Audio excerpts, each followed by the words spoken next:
well, nakaraang pangulo ng PPSA. Opo, ayan. Opo. At maraming salamat po sir sa inyong panahon po para po sa ating programa. We're very sure na kayo po yung nakabantay po sa mga nangyayari po sa ating politika sa ating bansa. Ang pinakahuli po yung pasabog. Di ko alam kung pasabog pa kasi parang iba. Hindi naman daw na surprise. Hindi nagulat. Ang nakakagulat na yung kapatid ang nag-announce. Opo. Ano ang masasabi po ninyo dun sa pahayag ni Senadora Amy Marcos laban po sa kanyang kapatid na si Pangulong Bongbong Marcos na ito raw po ay gumagamit ng droga? Well, tama kayo no, na ito ay hindi na nakakagulat kasi ito ay lumang issue na tungkol sa ating Pangulo. I think the first one that raised this issue was the former president o yung predecessor ni PBBM. So that's former President Rodrigo Duterte. And there was even, naalala ko, there was even a Senate investigation regarding this matter. No? Meron pa nga yatang PIDEA agent na lumabas o former PIDEA agent na parang gusto mag-testify about this. Pero hindi siya kumbaga man pinag-usapan siya pero hindi siya nag-gain ng traction to the extent na ikinatanggal ng pangulo natin. Oo, so this is not something new. It's an old issue na ni-raise ulit ni presidential sister Senator Amy Marcos kahapon sa kanyang talumpati. Well, it's a clear attempt to discredit the president kasi nga parang gustong palabasin he is unfit to rule because allegedly he's using illegal drugs. Oo. Tapos of course kung tatanungin natin ano ba ang motibo ni Senator Amy Marcos sa pagsasabi niya nito. Maraming mga maraming mga haka-haka tungkol dito but definitely she was speaking to an audience at yung audience yung Duterte camp kasi ever since she decided na lumipat doon sa Duterte camp she has always carried this burden that she needs to prove her loyalty at dapat para pagkatiwalaan siya ng mga supporters at saka ng mga miyembro ng kampo ng mga Duterte.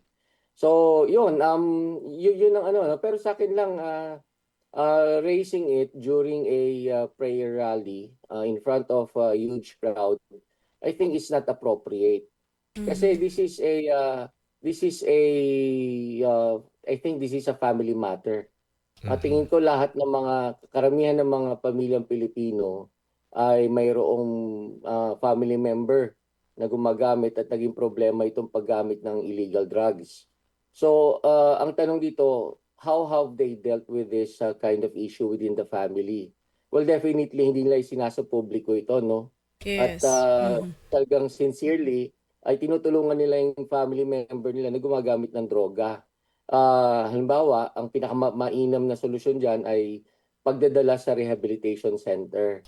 Oo. So, yun sana ang although sinabi ni Senator Amy Marcos na for a long time alam niya na yan, pati yung tatay niya nung nabubuhay pa yung tatay nila. Ang tanong ko naman, bakit hindi niya hinikayat si PBBM nung bago pa siya maging Pangulo at tumatakbo pa siya sa iba-ibang national position, Senator, Vice President. Bakit doon pa lang hindi niya pinigilan yung kanyang kapatid at hinikayat na Ading, opo. Magparehab ka muna bago ka tumakbo kasi once na tumakbo ka magiging butas yan sa iyo bilang isang political leader.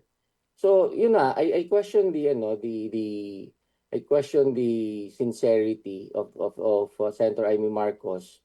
Kung talaga bang sincere siya at may simpatya siya sa kanyang kapatid, sa wellness ng kanyang kapatid. So dahil questionable yung kanyang sympathy, I think this is more for political purpose, yung kanyang talumpati at yung revelation kagabi. At saka yung timing na rin, Dr. Dennis, kasi bago po lumabas itong si Senator Amy, napanood natin yung 3 bahagi ng video nitong si dating Congressman Zaldico. And then kahapon itong si Senadora Amy. Tingin niyo po ba isang parte po ito ng mas malaki pa ng mga pasabog para po sa distab plot para po sa laban po sa Marcos admin? O nga kung titingnan niyo yung ano no, yung sequence, parang hindi siya random eh. Yung sequence of speeches, revelations, and yung timing kung kailan ito ginanap, at saka yung context, makikita nyo na hindi random yung kanilang mga talumpati at saka yung kanilang mga revelations. Para siyang dinesign, inarrange in such a way na makukuha yung simpatsya ng mga tao. Tao. At saka probably siguro yung ano no, yung pinaka-crucial na actor dito yung military establishment. Kasi itong 3-day activity na to, although this is a ano no, parang religious activity yata. Okay, although ang tawag sa kanya ay call for ano, transparency and better democracy. Pero bakit 3 days, tatanungin mo, no? Parang may kahalintulad siya ng mga ibang mga political activities natin na tumagal ng almost a week. Yung una doon, yung EDSA 2, natanggal bilang Pangulo si ano, no, ERAP. Opo. So, kung kumbaga ban, yung in terms of the length, yung duration, parang may similarity, no? Kasi kung prayer rally lang yan, isang araw lang pwede na yan eh. Gaya ng ginawa ng Iglesia ni Cristo noon. Oo, but of course, hindi naman lahat ng ginawa nila ay masama. Maganda yung ginawa ng Iglesia ni Cristo in the sense na na-sustain niya yung panawagan ng publiko na dapat may gawin ang pamahalaan dito sa issue ng corruption. Kasi itong mga nakaraang linggo, especially nung nag-resign si Senate Blue Ribbon Committee Chair, Senator Panfilo Lacson, walang masyado activities, ano? Walang investigasyon na nangyari except for the ICI. So nagtataka yung mga tao, baka mamaya nakalimutan na ng administrasyon o ng pamahalaan yung kinakailangan, yung panawagan for transparency and accountability. So in that sense, tama yung ginawa ng Iglesia ni Cristo, pero ang dapat iningatan nila ay magamit ito sa political agenda ng ibang grupo. Meron ho kami mga nakapanayam kanina na mukhang si Senadora Amy Marcos daw ay tatakbong Vice President sa 2028. Tama ba ako? 2028 na yung susunod niyo. At ang magiging pangulo raw po ay si VP Sara Duterte. Nafe-feel nyo ba yon, sir? Depende ho yan, ano? I think ang magde-decide niyan kung magiging presidential candidate by 2028 si Vice President Sara Duterte, yung kampo niya magde-decide yan. Pero kung halimbawa ibabase natin sa mga nakaraang pangyayari, parang hindi maganda ang electoral performance ni Senator Amy Marcos noong 2025 kasi sa Magic 12 siya ang pinakahuli, nasa number 12 position. So usually ang mga by tradition ang ginagawang vice presidential candidate ay yung mga nagtatap sa mga senatorial elections. Hindi po siya nagtap. So pero ang magde-decide niyan ay yung kanyang katandem. Oo. So yun lang ang tingin ko, parang medyo nag-struggle nga siya nung nakaraang 2025 senatorial elections. Baka mag-struggle din siya bilang vice presidential candidate sa 2028. Okay. Dr. Dennis, tingin niyo po ba may legal weight yung mga pahayag po ni Senadora Amy? Kailangan po ba dito ng independent investigation? Kasi meron siyang ibinulgar, di ba? Well, yung po kasing ibinulgar is based on her experience as a family member, as a sister of the president. So siya lang ang naka-witness noon at saka yung pamilya niya. Kung gusto niyang gamitin yon, kaso may presidential immunity ang ating Pangulo, no? Siguro hintayin nila mag-step down ang ating Pangulo matapos ang kanyang termino. Tapos doon niya file ng kaso kung talagang seryoso siya. Pero again, kagaya rin nung problema yung issue doon sa pahayag ni former Congressman Zaldico, they have to turn their pronouncements, their statements into sworn statements. Kinakailangan maging affidavit para magkaroon ng probative value at magamit sa mga legal cases laban sa mga pinaparatangan nila. Tingin niyo po paano po maapektuhan nito ang kredibilidad ng Marcos Jr. administration? Well, in terms of popularity and credibility, tingin ko bagsak na no? kumbaga man sa mga past surveys, nasa ano lang sila, parang yung pasa-pasa lang, nasa close to 50%. Sometimes below 50% yung approval rating and trust ratings, ano. Kumbaga man in terms of parang tarnishing the reputation, na tarnish na talaga. Oo.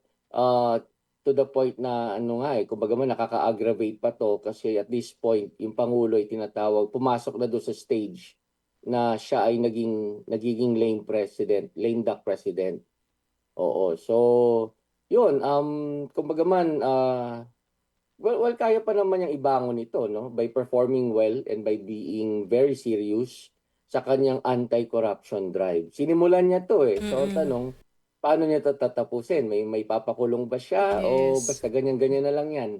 Mhm. Oo, lalo na, 'di ba, sinasabi po na bago daw magpasko or merong mga magpapasko sa bilangguan, Dr. Dennis, kaya pa ba? 'Di ba 37 days na lang?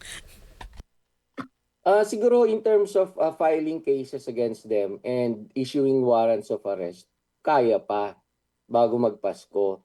Kasi kung halimbawa kung ang kaso ay plunder, non-bailable yan. So kung may makakasuhan dyan ng plunder at nagkaroon ng warrant of arrest, talaga naman magpapasko sa bilangguan. Ang tanong, sino pa babukod doon sa 6 na napangalanan? So sino pa ba sa kanila, doon sa mga na napapangalanan, ang dapat pang idagdag? Kasi hindi yan sapat eh. Yung ganyang klaseng systemic na corruption, maramihan ang kumikilos para mangyari yan. Correct. So tingin ko hindi magiging satisfied yung taong bayan kung 6 lang ang makakasuhan. Opo. At baka meron pa ho kayong mensahe po para sa ating mga kababayang nakikinig po ngayon, lalo po yung mga nagbabantay sa nangyayari po sa ating gobyerno.